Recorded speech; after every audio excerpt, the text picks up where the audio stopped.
es muy importante para la regulación del clima del planeta, pero también para la biodiversidad. Ahora, ¿qué es lo que controla o regula las corrientes oceánicas o la circulación de los océanos? Pues básicamente son 6 elementos. La radiación solar, la salinidad, la temperatura, los vientos, la gravedad y por supuesto el efecto Coriolis. Todos esos elementos se combinan para generar las corrientes oceánicas. Y vamos a verlas de una por una. La radiación solar, pues obviamente es responsable del calentamiento de los océanos y de las corrientes de convección. Ahí no hay más que darle vuelta. Esta diapositiva ya la habíamos visto antes cuando vimos clima a escala local. Es el efecto de la radiación solar. Y vemos, por ejemplo, que en términos continentales, el hemisferio norte es más caliente que el hemisferio sur.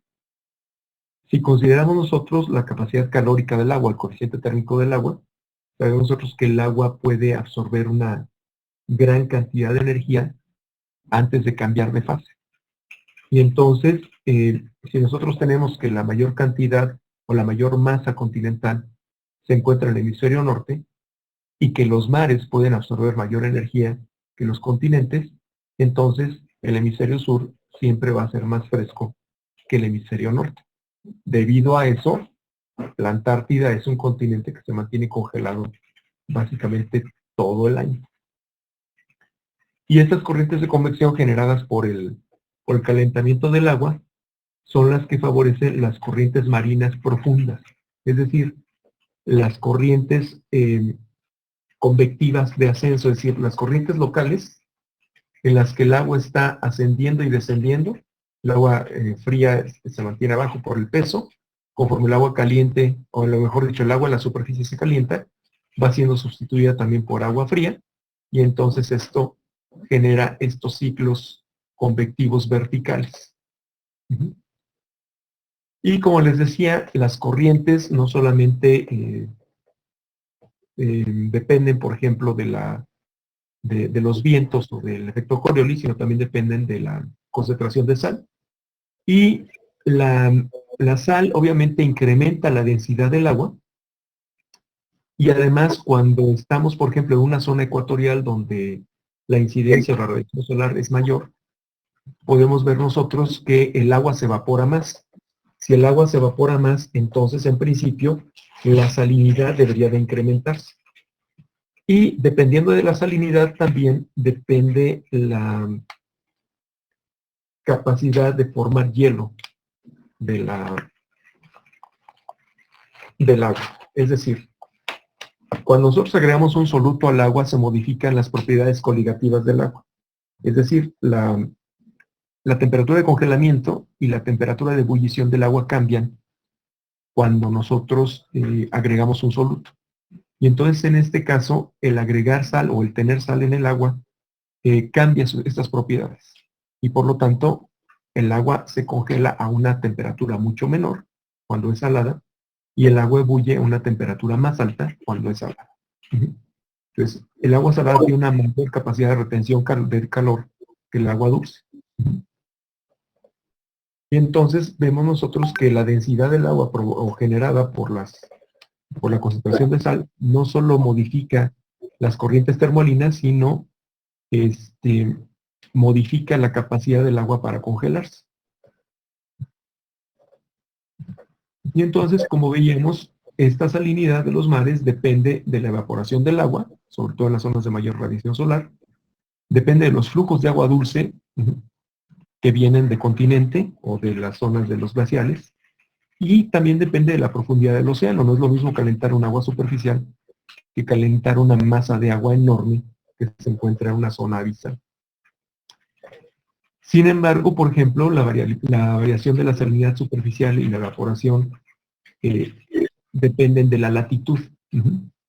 Si nosotros estamos a nivel del Ecuador, obviamente el agua se calienta más y se evapora más, pero nosotros esperaríamos que eventualmente la concentración de sal fuera mayor en el Ecuador que en los trópicos. Y como vemos en esta gráfica, no es así. Tenemos ahí una gráfica que nos indica desde latitud 30 grados norte y latitud 30 grados sur, con el Ecuador en medio, y podemos ver que la concentración de sal superficial no es necesariamente mayor a nivel del Ecuador, sino en los trópicos. ¿Por qué?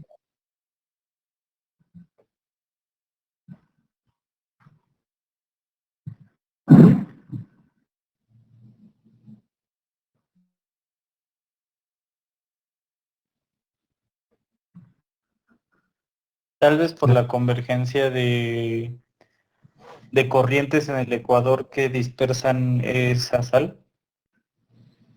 En parte sí, pero no solamente por las corrientes. ¿Qué más pasa en el Ecuador que no pasa tanto en los trópicos? O sea, me refiero a los trópicos, desde el trópico de Cáncer hasta el trópico de Capricornio. ¿Qué sí sucede mucho en el Ecuador que no sucede tanto en los trópicos? La lluvia. Ajá, Hay llueve. concentración, bueno, la cantidad de precipitación es mayor en el Ecuador que en los trópicos. Así es, y eso reduce la salinidad de los océanos. Hay una mayor contribución de agua dulce y por lo tanto, a pesar de que la radiación solar es mayor a nivel del Ecuador, la salinidad se reduce por efecto de los afluentes, ya sea de escorrentías de agua dulce o de la lluvia en el océano, ¿no? Bueno, esto ya lo pregunté, ya está la explicación. Y curiosamente, por ejemplo, en los polos, donde tenemos una capa de hielo oceánico, al menos durante una buena parte del año, hay un fenómeno que tiene que ver con la concentración de sal, que se conoce como los brinicles o dedos de la muerte. Y ahí podemos ver un video cortito, bueno, un video de cómo es que estos brinicles ocurren. Lo que estamos viendo en esta, déjenme pongo el puntero. Lo que estamos viendo aquí es cómo el agua se va congelando poco a poco hasta que alcanza el fondo marino. Cuando el agua se congela, lo mismo que cuando el agua se evapora, solamente se evapora agua, no se evapora la sal. Cuando el agua se congela, solamente se congela el agua, la sal no se congela. ¿Sí? Y entonces, si ustedes recuerdan, seguramente han ido a Tepozotlán o han ido a Coyoacán y han visto a estos señores que hacen helado en bote. ¿Sí los han visto? Sí, Sí, ¿Cómo es que hacen sus helados en bote? Sin necesidad de un refrigerador. porque les pone sal al hielo y eso hace que la temperatura se mantenga. Le ponen sal al hielo y entonces eso disminuye el punto de congelación del agua. La temperatura se enfría más para mantenerse congelada. La temperatura, ¿eh? El agua se enfría más para mantener congelada el agua. Y entonces lo que estamos viendo aquí con estos brinicles es que se forma en algún punto, obviamente se está congelando el hielo y la sal como no se congela, se empieza a acumular la sal en algún punto y lo que vemos aquí es cómo la sal se va acumulando y donde la sal se acumula, alrededor de la sal disminuye la temperatura y entonces se forman estos dedos de hielo que llegan hasta el fondo marino, justamente alrededor de la sal muerta. De hecho, no sé si lo alcanzan a ver, pero en la primera parte del video, déjenme se los marco ahorita, por aquí así se alcanza a ver la salina. O sea, se ve como una nubecita que va bajando, ¿sí? Y esa nubecita no es otra cosa más que la salina, o la concentración de mayor, aquí se ve abajo, ahí está. Ajá. Entonces, esa es la sal que se va quedando cuando el hielo se congela, y alrededor de la sal se baja más la temperatura. Ujú. Y por eso se forman estos deditos de hielo. Bueno, y desde el punto de vista físico, bueno, esto es lo que ya habíamos visto también. Habíamos visto una gráfica similar de cómo es que la salinidad cambia ciertas propiedades del agua, las llamamos propiedades coligativas, y en este caso el punto de congelación. Si nosotros agregamos un soluto al agua, pues el punto de congelación del agua disminuye. Y lo mismo también se incrementa la temperatura de evaporación. El agua en la superficie tiene que competir con la sal para obtener energía y alcanzar la presión de vapor necesaria para escapar. Entonces, por ejemplo, en esta gráfica lo que estamos viendo es que para un 35% de salinidad en el agua de mar, que es más o menos la concentración promedio que tiene el agua de mar, dependiendo de la región, el punto de congelación disminuye hasta menos 1,91 grados centígrados, casi 2 grados bajo cero. Entonces esto pues sí es bastante. Y esa es la explicación que creo que ya la habíamos visto.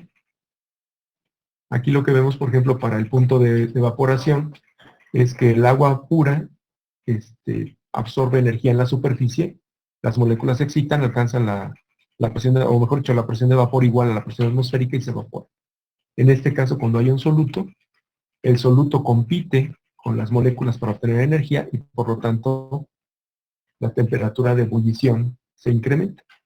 Y para el otro lado es lo mismo, la temperatura de congelación desciende, porque entonces para que se formen las estructuras hexaédricas cristalinas de agua, las moléculas de agua tienen que competir con las moléculas de sal para encontrarse unas a otras y formar los cristales de hielo. Bueno, eso es parte de lo mismo. Y llegamos al siguiente elemento que contribuye en las corrientes oceánicas, que es la circulación del viento. La circulación del viento ya vimos en una presentación anterior que dependen mucho de la temperatura, del efecto Coriolis. Y aquí lo que tenemos graficado son las famosas celdas de Hadley, o sea, las celdas climáticas, que básicamente se producen latitudinalmente. Estas se producen desde el trópico hasta el ecuador. Estas son de la región subtropical hasta la región polar. Y estas son las últimas zonas de la región polar. Y aquí vemos también el famoso aplastamiento de la atmósfera que les mencionaba en clases anteriores. Lo que tenemos en amarillo son las jet stream y lo que tenemos en azul son las corrientes normales de aire. Y entonces, como habíamos mencionado, independientemente de las celdas climáticas, siempre se calienta más el ecuador, que es donde la atmósfera es más gruesa, y entonces a partir de aquí se generan las zonas de convección latitudinal. El aire caliente del ecuador asciende a los polos y el aire frío de los polos desciende al ecuador. Y obviamente esto genera o tiene un efecto sobre las corrientes superficiales. Los vientos dominantes, generados también por estas corrientes de convección y por el efecto Coriolis, mueven el agua en la superficie. Y entonces el agua básicamente circulación en tres niveles: el agua superficial, el agua media y el agua profunda. El agua profunda, aunque no lo crean, también se mueve. Y en algunas zonas se mueve más de lo que uno podría esperar. Pero sin embargo, las que se mueven más son las aguas medias, que son las que están justamente en el punto de convección. Son las que se están intercambiando con la corriente, pero con el agua superficial caliente. Ahora, otro de los factores que determinan las corrientes son las mareas. Y las mareas están generadas por el efecto gravitacional tanto del Sol como de la Luna.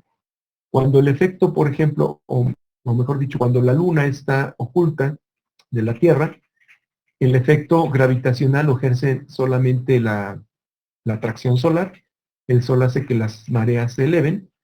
Pero, por ejemplo, cuando se agrega la Luna en la ecuación, la Luna o la gravedad de la Luna se suma a la gravedad solar y esta hace que las mareas suban más. Entonces, por ejemplo, durante las noches de luna llena, o en los meses en los que la Luna está más cerca de la Tierra, vemos que las corrientes son más altas, pero durante el día también, cuando la Luna queda directamente en línea con el Sol, podemos ver que las corrientes también ascienden más que cuando la Luna no está precisamente en fase o en línea con el Sol. Y este decremento del nivel del mar a lo largo del día también genera las mareas, digamos que participan en el proceso de generación de mareas, genera las corrientes oceánicas. Y ustedes lo pueden ver, por ejemplo, si ponen en una cubeta o en un balde, ponen agua y después con algo plano, como por ejemplo puede ser un plato, ustedes presionan el agua, sin dejar que el plato se sumerja, simplemente presionan el agua y dejan de presionar, presionan y dejan de presionar, van a ver que se empieza a formar un oleaje hacia arriba y hacia abajo. Este efecto, si ustedes tuvieran un espacio mucho más amplio, es decir, si no tuvieran un balde, si no tuvieran, por ejemplo, una alberca, genera también ondas que favorecen las corrientes oceánicas. Entonces, este proceso de mareas genera también corrientes oceánicas. Y esta parte también ya la habíamos visto cuando vimos la hidrosfera. Las corrientes oceánicas obviamente forman parte o son una parte importante de la regulación del planeta. Bueno, es una gráfica que nos indica más o menos las corrientes oceánicas generales las de agua caliente y las de agua fría, las de agua caliente en rojo, las de agua fría en blanco, perdón, en blanco, en azul. Ujú. Y si se fijan, por ejemplo, históricamente las corrientes oceánicas eran muy diferentes en la antigüedad de lo que son en la actualidad. Y eso tenía que ver con la concentración de sal que había en los océanos, que obviamente se ha incrementado. O sea, la concentración de sal original en los océanos era muchísimo menor que la que tenemos ahora, simplemente por efecto de la erosión. Y bueno, y hay dos efectos antagónicos. Uno es la erosión, que adiciona sales a los océanos, y otro es la precipitación la precipitación de sales en el fondo oceánico y la formación de diferentes compuestos como el carbonato de calcio que retiran ciertas sales de los océanos. Recordemos que el cloruro de sodio no es la única sal que hay en los océanos, hay más sales en los océanos. Hay carbonatos, hay cloruros, hay sulfatos, etcétera, ¿no? Pero en general, la salinidad se ha incrementado a lo largo del tiempo simplemente por la erosión. Y vean, por ejemplo, en esta diapositiva, cómo es que las corrientes oceánicas son muy diferentes dependiendo de cómo se agrupan los continentes. En la actualidad, la forma, bueno, esta no es de la actualidad, pero la forma o la disposición actual que tienen los continentes, digamos que hace una distribución un poco más homogénea de la temperatura de los océanos y por lo tanto del planeta. En el pasado, por ejemplo, en esta diapositiva, vemos que básicamente había una corriente caliente en el centro, a la altura del Ecuador, y corrientes frías en los polos. No había la dinamicidad que tienen ahora las corrientes oceánicas. Aquí tenemos otros ejemplos. El color nos indica básicamente la temperatura y la salinidad de los océanos. A mayor salinidad, mayor temperatura. Y vemos que durante el Silúrico, a principios del Silúrico, pues básicamente lo que teníamos eran mares calientes, ¿no? Después, a finales del Devónico, ya hay una zona fría fría en los polos, más fría en el norte que en el sur, y seguimos viendo una zona caliente a nivel del Ecuador, con mayor concentración de sal. En el Pérmico, otra vez vemos que casi todo el océano está a una temperatura básicamente homogénea. Durante el Triásico se eleva nuevamente la temperatura. Jurásico, otra vez hay una redistribución y ahora vemos una zona más caliente, más o menos a la altura del Ecuador. En el Cretácico, otra vez hay una homogeneización de la temperatura casi en todos los océanos. A mediados del Cretácico, ahora sí se declara una diferencial de temperatura. Los hemisferios norte y sur se vuelven más fríos y el Ecuador y los trópicos son más cálidos. Y finalmente, a final del Cretácico, otra vez hay una homogeneización en las zonas más abiertas de los océanos. El Atlántico todavía no estaba completamente formado y entonces el Atlántico era más cálido que algunas zonas como por ejemplo lo que después sería el Mar de la India. Ya en el Oligoceno se pierde otra vez la diferenciación, ya es más homogéneo la temperatura del planeta. Y después, a finales del Mioceno, otra vez hay una redistribución, se vuelve más frío los polos. Y en la actualidad, me falta ahí una diapositiva. Bueno, la última era la del océano actual, con las corrientes oceánicas actuales, que quién sabe dónde quedó. Pero bueno, en la actualidad tenemos algo como esto, ¿no? Ok. Ahora sí, los cambios estáticos son los cambios que ha sufrido el nivel del mar a lo largo de su historia. Entonces, otra vez nos vamos al fanerósico. Es el tiempo o el periodo en el que vamos o nos interesa realmente los cambios en el nivel del mar. Y vemos nosotros en esta gráfica cómo es que el nivel del mar ha cambiado desde el precámbrico hasta el terciario. Entonces, aquí tenemos, por ejemplo, creo que se ve mejor en esta, la horizontal. Tenemos la variación en el nivel del mar y en el Paleoceno teníamos mares muy, muy profundos comparados con los que tenemos, comparados con los que tenemos en la actualidad, ¿no? Ya en el Cuaternario el nivel del mar ya es muy bajo comparado con el Paleoceno. Eso tiene que ver básicamente con dos cosas que ya habíamos discutido. Uno es la redistribución de las masas continentales, que hicieron que descendiera el nivel del mar. Y la otra es la disminución en la temperatura del planeta que favoreció la formación de glaciares. Entonces, los glaciares reducen, o mejor dicho, retiran una gran cantidad de agua del sistema y eso provoca que el nivel del mar. Y la redistribución de los continentes, como ustedes ya habían mencionado, genera también la aparición de aguas epicontinentales, y las aguas epicontinentales se retiran de los océanos, es decir, es agua que no está en los océanos, ahora está dentro del continente, y eso hace que disminuya el nivel de los océanos. Y una parte menos importante, o que tiene una contribución menor, son las aguas subterráneas. Las aguas subterráneas también se incrementan al redistribuirse los continentes. Muchos de esos continentes tienen regiones kársticas o regiones calcáreas, que son fácilmente erosionables por aguas subterráneas, y entonces se favorece el almacenamiento de agua a nivel subterráneo, y eso también hace que se reduzca el nivel de los océanos. Esto es otra vez las fluctuaciones globales del nivel del mar, es otra forma de presentar lo mismo.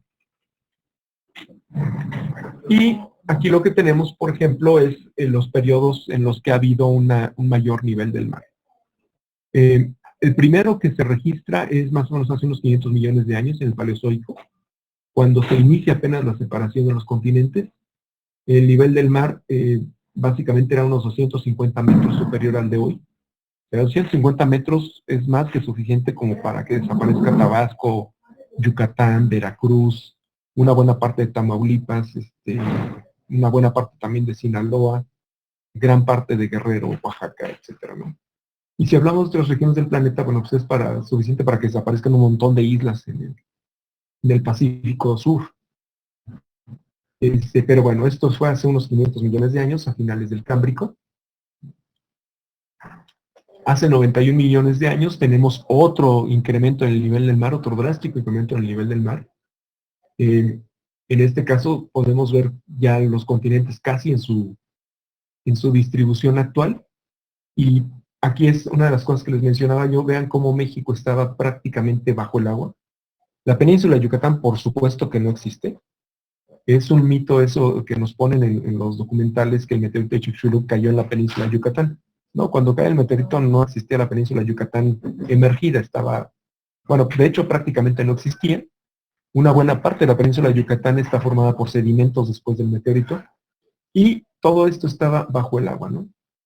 Entonces, por supuesto, estamos hablando ya del Cretácico, y esto era prácticamente mar, ¿no? Otras regiones del planeta también estaban sumergidas. Y este es uno de los niveles del mar, pero ya en tiempo más reciente, en el Holoceno.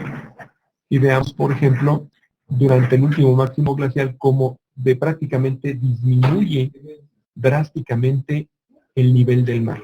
O sea, pasamos del inicio del Pleistoceno, perdón, del Plioceno, al Pleistoceno, del inicio del Plioceno, perdón, al inicio del Pleistoceno, y el inicio del Pleistoceno ya prácticamente el nivel de mar había bajado más de 100 metros. Y de ahí en adelante, bueno, pues hemos tenido diferentes periodos glaciales e interglaciales donde cada vez que se congelaba todo, se retiraba agua del sistema. Cuando se volvía a descongelar un periodo interglacial, se volvía a regresar al sistema, pero nunca recuperamos los niveles del mar que teníamos antes del Plioceno. Entonces, incluso en la actualidad, bueno, acá más o menos se recuperan, pero ahorita en la actualidad, básicamente, la temperatura del nivel del mar es mínimo comparado como estábamos al inicio del Plioceno, ¿no? Y eso tiene que ver con esos procesos de formación de glaciares.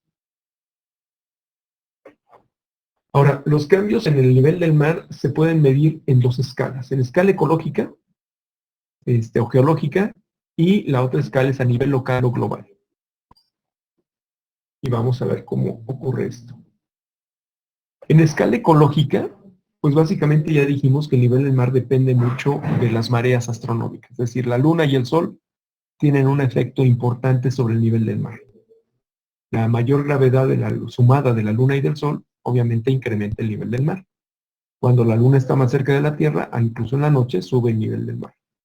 Pero, por ejemplo, en el ocaso, cuando el sol se está ocultando y cuando la luna no está en línea directa con la zona donde nosotros estamos midiendo las mareas, pues obviamente las mareas son bajas. Entonces, en un periodo de 24 horas, nosotros podemos ver cómo el nivel del mar sube y baja varias veces, dependiendo de la posición de la luna y el sol. El otro proceso que puede regular el nivel del mar en escala ecológica son los eventos meteorológicos. Por ejemplo, las lluvias, los huracanes, las trombas, todo eso puede modificar el nivel del mar, lo puede incrementar. Y eso también tiene que ver con el oleaje. Estos eventos meteorológicos, como los huracanes, las trombas, etcétera, pueden mover las olas más hacia la costa y eso eleva más el nivel del mar en las zonas de costa que el mar abierto. Y finalmente está el nivel medio del mar. El nivel medio del mar tiene que ver con algo que ya habíamos visto. ¿Se acuerdan del efecto de la tierra chicle? De nuestra tierra de chicle masticado. Bueno, como nosotros podemos ver, lo mismo que afecta es decir, el campo magnético de la Tierra afecta de la misma, bueno, no la misma manera, pero igualmente afecta a las zonas de masa terrestre que a las zonas de masa oceánica. El océano también, al ser más fluido, pues es más susceptible también a los campos gravitacionales. Entonces hay regiones del planeta donde el nivel del mar es menor debido precisamente a esos campos gravitacionales. Y la otra es, hay lugares en el océano donde hay filtraciones hacia el subsuelo y se generan también corrientes subterráneas de agua salada en las zonas oceánicas. Entonces, en esos puntos también el nivel del mar se reduce o se deprime, ¿no? Estos son los tres elementos que regulan el nivel del mar en escala ecológica. A escala global, ahora sí tenemos los cambios eustáticos como tales. Y los cambios eustáticos los vamos a evaluar desde dos puntos de vista. Perdón, desde 3 puntos de vista. Desde el punto de vista glacial, tectónico y térmico. Y entonces tenemos el glaciostatismo, que depende básicamente de la formación de glaciales que retiran mucha agua del sistema. Y entonces tenemos ciclos de periodos glaciales e interglaciales. Los glaciales se reduce el nivel del mar, los interglaciales se incrementan. Después tenemos el tectonostatismo, que depende de las deformaciones tectónicas del océano. Es decir, primero depende de las masas continentales, de su distribución, y después depende también de cómo es que los continentes se van fusionando o se van separando, ¿no? Entonces, la distribución de los continentes afecta directamente, como ya habíamos mencionado, el nivel del mar. Y finalmente tenemos el termostatismo. El termostatismo básicamente va a depender de la temperatura global del planeta y obviamente que esto se refleja en el nivel del mar. Recordemos que el enfriamiento del planeta básicamente genera que las aguas se compacten más, el calentamiento del planeta genera una cierta dilatación de las aguas y entonces hay una contracción durante los periodos fríos y hay una dilatación durante los periodos cálidos. Y aparentemente esto es imperceptible, pero a nivel global sí es observable, ¿no? Bueno, de escala geológica, por supuesto. Bien. Ahora, de esos cambios en el nivel de mar, tiempo geológico, básicamente tenemos los periodos glaciales, los periodos interglaciales y la formación de cuencas oceánicas. Cuando los continentes se separan, se forman cuencas oceánicas en las cuales se vierte una gran cantidad de agua y eso provoca que se reduzca el nivel del mar. Y por el otro lado teníamos las glaciaciones que retiran agua del sistema, las interglaciaciones que regresan agua al sistema. En cuanto al tectonostatismo, obviamente básicamente se genera, obviamente como les decía, esta que está acá arriba, las cuencas oceánicas pertenece ya al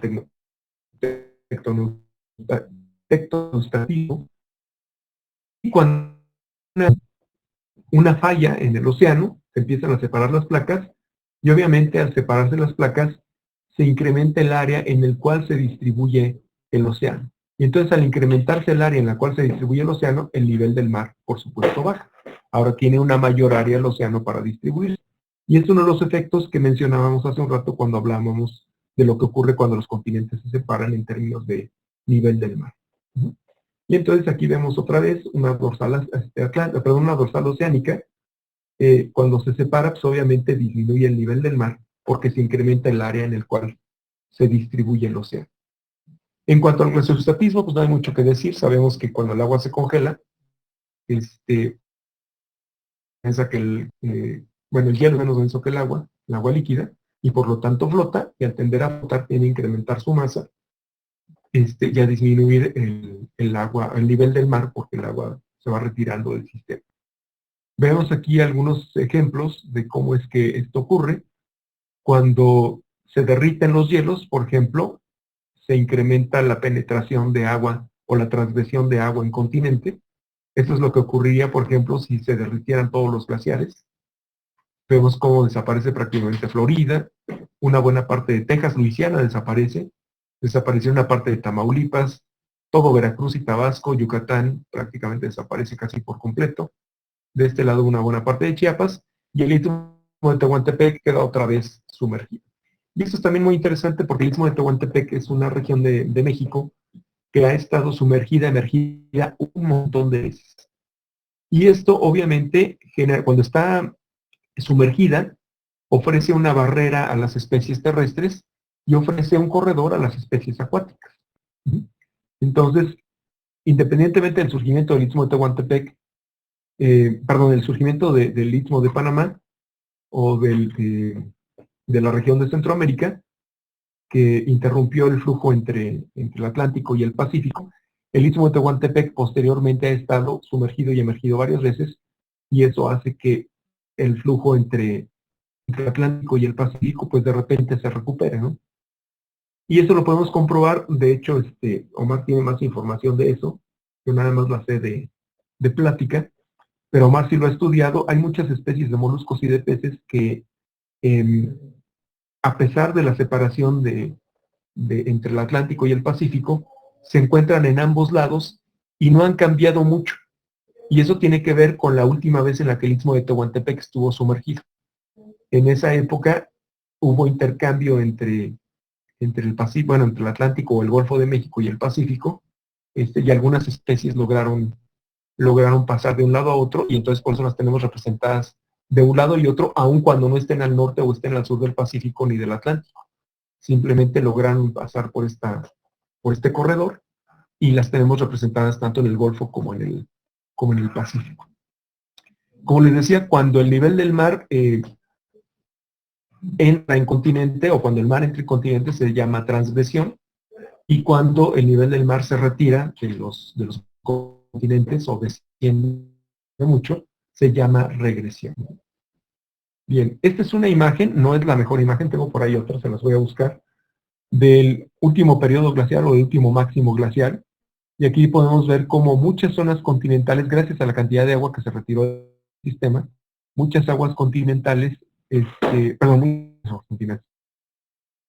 El margen de los continentes creció mucho en algunas regiones, por ejemplo aquí lo vemos en Florida, el Golfo de México se redujo muchísimo, se incrementó la superficie de Yucatán, obviamente de Florida, y esta les decía yo que es una reconstrucción un tanto moderada, porque la otra que tengo básicamente une Sudamérica, desde la Guyana Francesa y Surinam, une a Cuba con República Dominicana, con las Antillas, México continuo, al menos estacionalmente. Quizá en la época seca era un continuo, a lo mejor en la época de lluvias se volvían a fragmentar, pero esto generó un intercambio de biota en toda esta región, junto con Florida.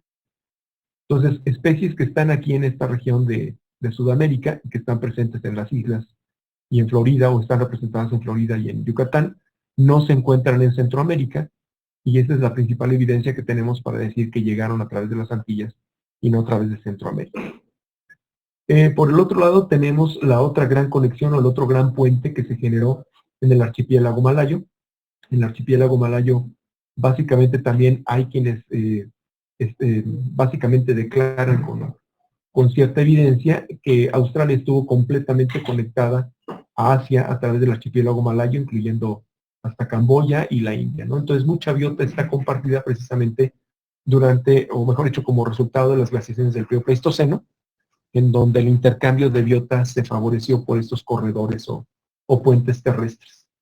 E incluso, por ejemplo, Nueva Zelanda no estuvo tan aislado, Nueva Zelanda estuvo conectada por todas las islitas del Pacífico, también con Australia, y eso lo podemos ver en la biota. Y la otra que podemos ver acá arriba es la región de Doggerland. La región de Doggerland es esta que está acá, que es la que une Noruega con Dinamarca, con el norte de Francia y Alemania, con Inglaterra, Irlanda y parte de, o al menos en alguna estación, Islandia. Todo esto era la región de Doggerland y él también estuvo favorecida durante las glaciaciones del Pleistoceno. Aquí lo vemos completamente congelado, pero lo que sabemos ahora es que no estuvo del todo congelado y que hubo establecimientos humanos, o al menos hubo ciertas culturas en esta región, que se establecieron ya al final del último máximo glaciar, hace aproximadamente unos 13.000 años, y andaban por ahí. Esta es la evidencia de Doggerland, es la zona que quedó descubierta, el resto se congelaba, o sea, esta parte hasta llegar a Islandia, se congelaba y había corredores que podían conectar Islandia con Irlanda y con el Reino Unido. Pero esta región de Doggerland, hay muchísima evidencia de que Doggerland estuvo colonizado y obviamente no congelado del todo, al menos en una época del año. Y esto es resultado precisamente de los periodos glaciales, ¿no? Se retiró tanta agua de los océanos que esto quedó emergido. Y lo que vemos aquí en verde más oscuro, la evidencia que hay es de que eran bosques muy, obviamente bosques nórdicos, muy abundantes, ¿no? Llegamos después al termostatismo. El termostatismo tiene que ver, como les decía, con el calentamiento del agua. Cuando el agua se calienta, se dilata, y cuando el agua se enfría, se contrae. Y este calentamiento, les decía yo, que puede parecer insignificante, pero en realidad no lo es, porque cuando el agua de mar, recordemos que el agua de mar, como es salada, puede absorber mayor energía, puede absorber mayor energía que el agua dulce. Entonces, un grado centígrado de incremento de temperatura en el agua de mar equivale a 2 metros de elevación. Entonces, el nivel del mar se eleva 2 metros por cada grado centígrado que aumenta. Y eso, como ustedes se darán cuenta, también tiene que ver con las grandes tormentas. No es lo mismo tener un mar frío de unos 18, 19 grados centígrados, que tener un mar a 30 grados centígrados, mucho más elevado, más violento y con corrientes oceánicas y además vientos huracanados que pueden destruir una gran área. Bueno, otras causas también de transgresión y de regresiones son básicamente la erosión de las zonas costeras. La erosión de las zonas costeras puede eventualmente, ya sea con el oleaje o con la lluvia, retirar agua de los océanos simplemente porque el agua ahora se transfiere a estas depresiones continentales, y estas depresiones continentales pueden ser tan grandes como los grandes lagos en Norteamérica, o pueden ser tan pequeñitas como un charco simplemente en la playa, ¿no? Bueno, entonces, estas depresiones eventualmente pueden retirar también mucha agua del sistema. Y la otra que les decía, que tiene que ver con las transgresiones y regresiones, es básicamente la deposición de sedimentos. La deposición de sedimentos puede básicamente retirar el agua de las costas y que externo al mar, ¿no? Entonces, si tenemos una transgresión, la deposición de sedimentos puede hacer que la transgresión se revierta y entonces el mar se retira de continente, y eso depende también de qué tanto se erosionan las montañas, ¿no? Y las zonas altas.